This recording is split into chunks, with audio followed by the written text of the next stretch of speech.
ശാസ്ത്രദീപ്തി.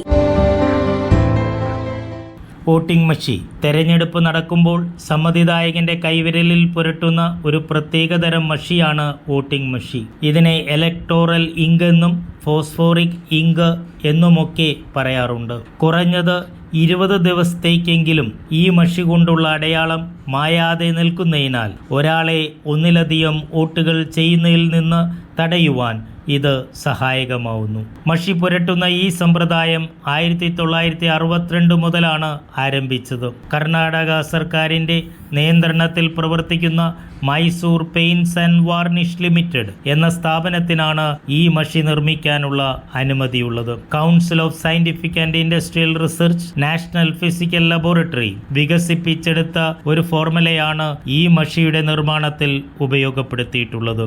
ഈ മഷി ഇവിടെ നിന്ന് ഏതാണ്ട് 30ഓളം മറ്റ് രാജ്യങ്ങളിലേക്കും കയറ്റി അയക്കുന്നുണ്ട് എന്നതും ഇത്തരുണത്തിൽ നാം ഓർക്കണം. ഈ മഷിയുടെ യഥാർത്ഥ ഫോർമുല രഹസ്യമാണ്.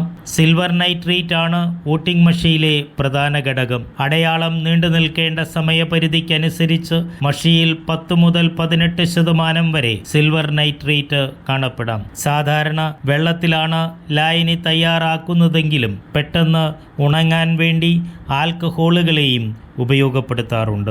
ഒരേ കുപ്പിയിലെ മഷി തന്നെ പല വോട്ടർമാർക്ക് ഉപയോഗിക്കുമ്പോൾ വോട്ടറിൽ നിന്ന് വോട്ടറിലേക്ക് ബാക്ടീരിയ കടന്നു ചെല്ലാതിരിക്കാൻ ബയോസൈഡുകളെയും ഉപയോഗപ്പെടുത്താറുണ്ട്. 10 മുതൽ 40 സെക്കൻഡിനുള്ളിൽ ഉണങ്ങാവുന്ന രീതിയിലാണ് മഷി തയ്യാറാക്കുക. മറ്റ് ഫോട്ടോസെൻസിറ്റീവ് പിഗ്മെന്റുകളും ഇതിൽ അടങ്ങിയിട്ടുണ്ട് എന്ന വാദഗതികളും നിലവിലുണ്ട്. മഷി പുരട്ടുമ്പോൾ അതിലടങ്ങിയിരിക്കുന്ന സിൽവർ നൈട്രേറ്റ് ഓർഗാനിക് മാറ്ററിൻ്റെയും പ്രകാശത്തിൻ്റെയും സാന്നിധ്യത്തിൽ റിഡക്ഷൻ സംഭവിച്ച് സിൽവറിൻ്റെ മൈക്രോസ്കോപ്പിക് കണികളായി മാറുമ്പോഴാണ് കറുത്ത പാടുകൾ ഉണ്ടാവുന്നത് എന്നാണ് പൊതുവെ അംഗീകരിച്ചിട്ടുള്ള തിയറി. ഈ സിൽവർ കണികൾക്ക് പ്രകാശത്തെ ആഗിരണം ചെയ്യുന്ന സ്വഭാവമുള്ളതിനാലാണ് കറുത്ത നിറത്തിന് കാരണമാകുന്നതെന്നറിയുന്നു. സിൽവർ നൈട്രേറ്റ് എന്ന പദാർത്ഥം ഒരു കൊറോസീവ് പദാർത്ഥമാണ്. സ്കിൻ ഇറിറ്റേഷനും സ്കിൻ ബേണും ഉണ്ടാക്കാൻ കഴിവുള്ള ഒന്നാകയാൽ കൂടുതലായി ഇത് കൈകാര്യം ചെയ്യുന്നവർ ഗ്ലൗസ് ധരിക്കുന്നതായിരിക്കും ഉചിതം. ഈ വിവരങ്ങൾ നൽകിയത് ഡോക്ടർ കൊച്ചുബേബി മാഞ്ഞൂരാൻ. ശാസ്ത്രദീപ്തി.